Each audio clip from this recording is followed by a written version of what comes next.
vinhos, você gosta? Prefere qual? Tinto, branco, espumante, como falávamos? Hoje com elas a entrevista agora a sommelier Alexandra Corvo. Tudo bem? Bom dia, bem-vinda à Revista Oeste, ao nosso estúdio. Bom dia, bom dia. A gente que agradece. Você já estava comentando aqui com a gente nos bastidores que deram uma intimada aqui no Piva, falando lá sobre o Dom Perignon e Moët Chandon. Conta pra gente. Não, que acho que falaram, o Moët Chandon é mais famoso que Dom Perignon, não foi isso que falaram? Foi. Então, quem faz a Dom Perignon é a Moët Chandon, é a mesma empresa, só que o Dom Perignon é um produto mais exclusivo, né, feito com uvas de vinhedos mais exclusivos, então é um outro produto dentro da Moët Chandon, então não tem briga ali. Mas assim, ele é melhor ou é só mais caro? Ele é melhor. Ele é realmente melhor. O Moët Chandon é mais popular, é mais acessível dentro do universo de champanhe. Dom Perignon não, até porque é muito melhor, muito mais exclusivo, muito mais... É excepcional, Dom Perignon. Nossa, falou sem deixar dúvidas, hein? Pessoal aqui já falou assim, Alexandra, adoro você, a Thaís. Eu também já te acompanho há bastante tempo, te acompanhava nos seus boletins em rádio. Acho que você fala muito bem sobre o tema e é gostoso a gente também, né? Transitar por assuntos diversos. Vou começar te perguntando, então, brasileiro, gosta quanto de vinho? Qual o tipo preferido? Como que é a briga com a cerveja? O volume consumido é muito pouco, né, comparado com cerveja. O brasileiro gosta de tinto, que não faz sentido nenhum, né? Por quê? Acho que é uma herança um pouco meio das antigas, assim, aquela coisa de quem foi, né, português que veio da Europa, português, italiano, que tomava mais, mas isso é uma coisa muito antiga. Mas é uma coisa, mas é atávico, né? Tá ali dentro da cabeça, vinho é tinto. Tá mudando.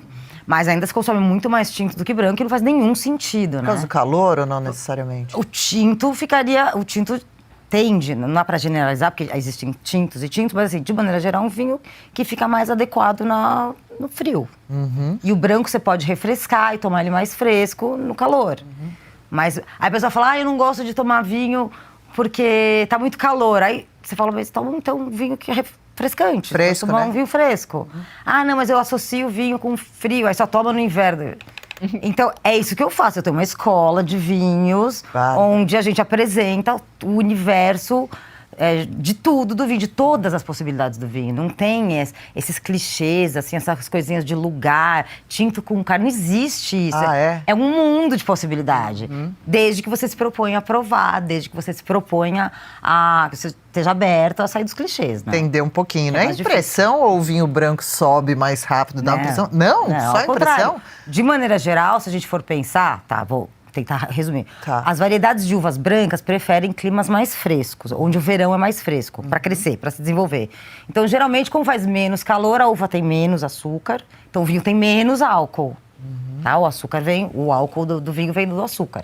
Então, se a uva cresce num lugar onde o verão é muito quente, seco, ela fica com muito açúcar, e aí o vinho fica muito alcoólico.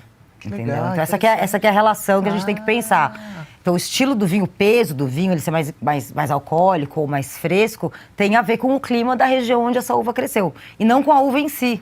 Não dá pra generalizar. A mesma uva vai dar resultados diferentes dependendo do verão daquele lugar. Então, você pega uma região fria, como o Chablis, lá na França, norte da França, que é a origem de uma uva famosa branca que chama Chardonnay.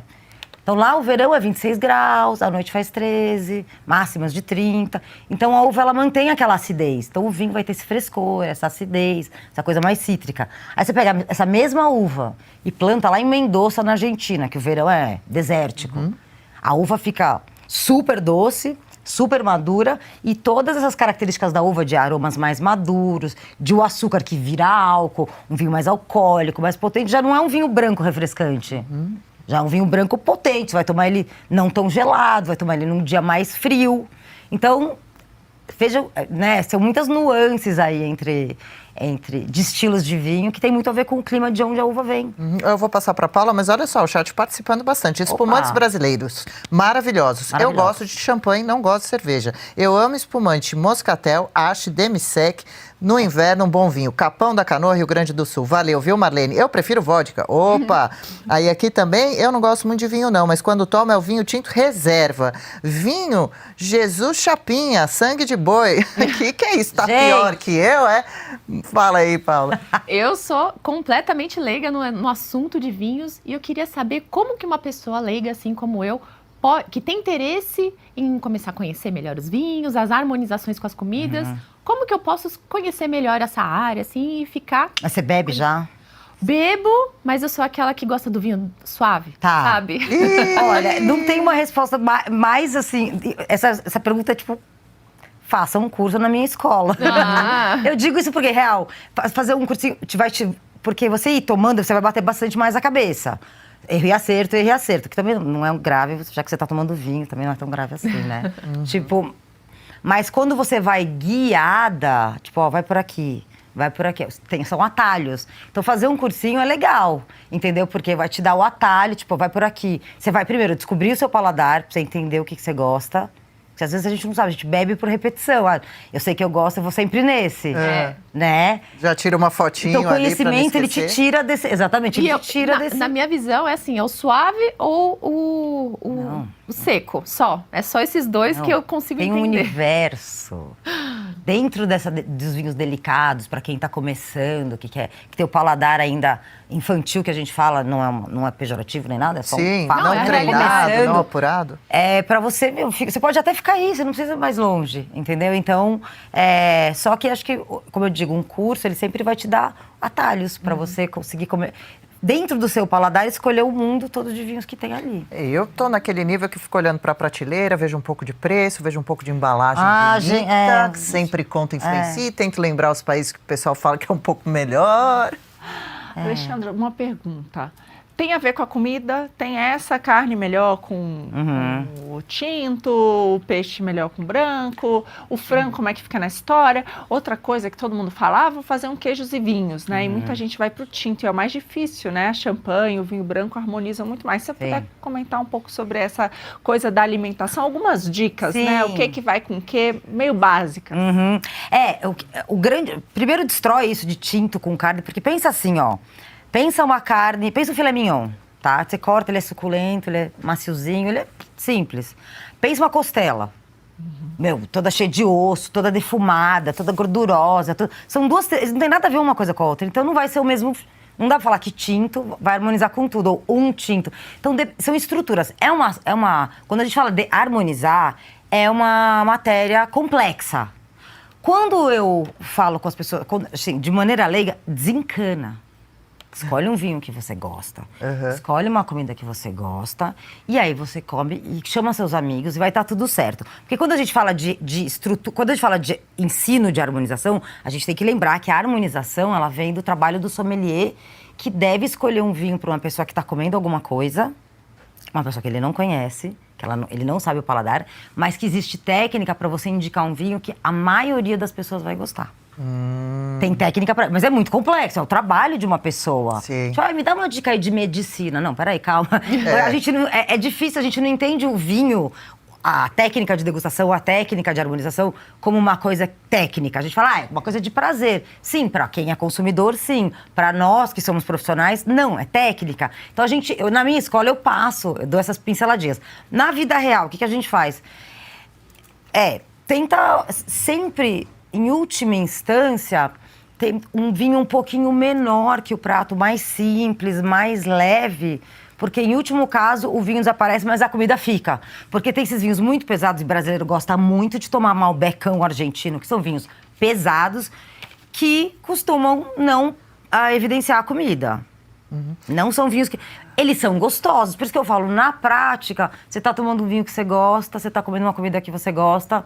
Fica assim. E o tal do vinho de mesa? Eu sempre tenho a impressão que é um vinho qualquer, um vinho mais barato. Que o termo tomar. de mesa, na legislação brasileira, se você olhar no contrarral, está escrito vinho tinto, por exemplo, ou branco, vinho fino de mesa ou vinho de mesa.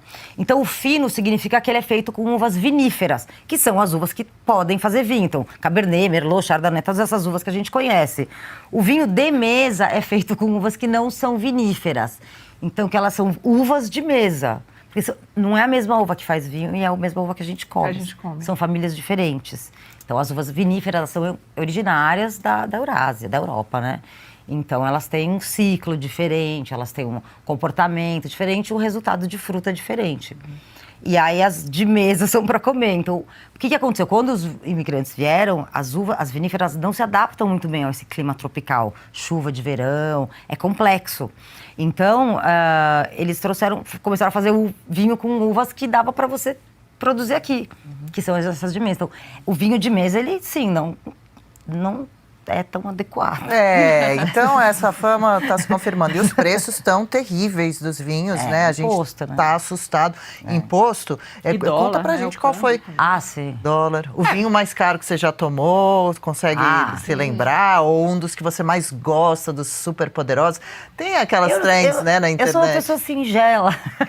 Eu não gosto de vinho super poderoso. Eu aprecio, obviamente, quando ele é... Mas eu não vou atrás, eu gosto de vinhos... eu bebo vinhos muito... Eu acho que talvez porque a gente trabalhe, porque eu trabalho com isso, quando eu vou beber, é diferente quando eu estou trabalhando no dia a dia, você está sempre calculando o que você sabe. Quando você lê, vocês jornalistas estão lendo um texto, você está analisando a composição do texto. Você não está desfrutando do texto como um livro, como um conto, né? Então não é sempre que é prazeroso a leitura, mesmo que você goste. Então, quando eu vou ter prazer com o vinho, eu quero coisas que tenham pouco, que sejam leves, que sejam delicadas, brancos, com salinidade, brancos com frescor. Dá para recomendar um aí pra gente, até uns R$100? Eu gosto dos vinhos, a marca assim não vai vir. Tem um monte. Eu gosto muito, eu pessoalmente, gosto muito da região dos vinhos verdes em Portugal, que é uma região muito perto do Atlântico. Vinhos verdes, já vi. E tanto a Galícia espanhola quanto essa região, que são vizinhas, na verdade, né? Estão muito perto do Atlântico.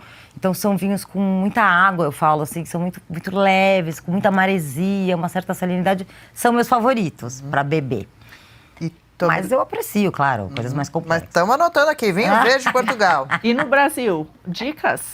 Que a gente faz bons vinhos. Que merece. Espumante, né? Espumante. Principalmente tem bons espumantes. Tem justamente por essa questão do clima, né? Então, se você amadurecer uma uva tinta, por exemplo, ao longo de todo o verão, não dá para chover. Tem que estar seco. E aí, uma característica climática da maior parte das regiões produtoras é essa chuva de verão que torna mais difícil você... Por isso que você vai ver o vinho tinto brasileiro mais caro, né? Ele custa mais a ser feito. Então, os espumantes, como você usa várias uvas, você vai fazer uma fermentação, depois vai fazer uma segunda fermentação, você consegue ter um resultado melhor, mesmo que a uva não esteja 100% perfeita. Então, daí o sucesso dos espumantes no Brasil. Como que a gente diferencia espumante de um champanhe, de um Champanhe vinho? É uma região, uma denominação de origem, uma regulamentação de produção para aquela zona. Então, só pode chamar champanhe... Que o Piva comentou que é um tipo de vinho. Champanhe, que nem você fala, Bordeaux, é uma região que dá nome a um vinho. Borgonha, é uma região... Chianti, Douro, Alentejo, são regiões que dão nome a um vinho. Quando você coloca aquilo no rótulo, é uma denominação de origem, ou seja, ele obedeceu a uma regulamentação de produção dentro daquela zona. Entende? Então, ele usou as uvas autorizadas, o método de produção autorizado. Se ele fez tudo certinho, entregou documentação, foi degustado pelos especialistas locais e ele tem as características, ele pode colocar o nome da denominação do Chianti, Douro, Bordeaux, Champanhe. Então, ele estava comentando... Então, champanhe tem que ser feito de um jeito, com aquelas uvas, naquele tipo de solo, para ter o gosto de champanhe, entendeu? E a diferença entre os espumantes brasileiros e o vinho? Então, o champanhe é um espumante. Prosecco é um espumante. Tudo que tem espuma é espumante, só que aí cada um é específico. Você não pode chamar tudo de champanhe. Se você quiser generalizar a palavra, você vai usar a palavra espumante. E aí, é o que vinho... todo mundo faz, né? É o maior erro. Outro dia eu ouvi um produtor falar, a gente faz igual champanhe. Então é igual. Não é igual. Você não está no mesmo lugar, você não tem o mesmo solo, você não tem a mesma tradição. Pode ser tão bom quanto. Pode ser melhor. Champanhe, mas não é champanhe. Entende? E vinho, você pega a uva, tem açúcares lá, faz um suco, fermenta, ou seja, sabe quando você compra a uva, você lava ali a pelinha dela? Então, aquilo é levedura. A hora que você esmaga a uva, essa levedura entra em contato com o açúcar, começa a comer, e vai transformando isso em álcool. Isso vira um vinho. O açúcar vira álcool, entendeu? E aí, não só isso, os aromas aparecem, tudo mais. É meio complexo, né? Eu sei que a gente não tem muito tempo. No espumante, quando a gente vai fazer o espumante, são métodos que, durante esse processo de fermentação, né, a gente guarda essa espuma. Então, a gente deixa dentro da garrafa, que era o que o Piva estava explicando, né? Ele rapidamente ele foi mais sucinto que eu.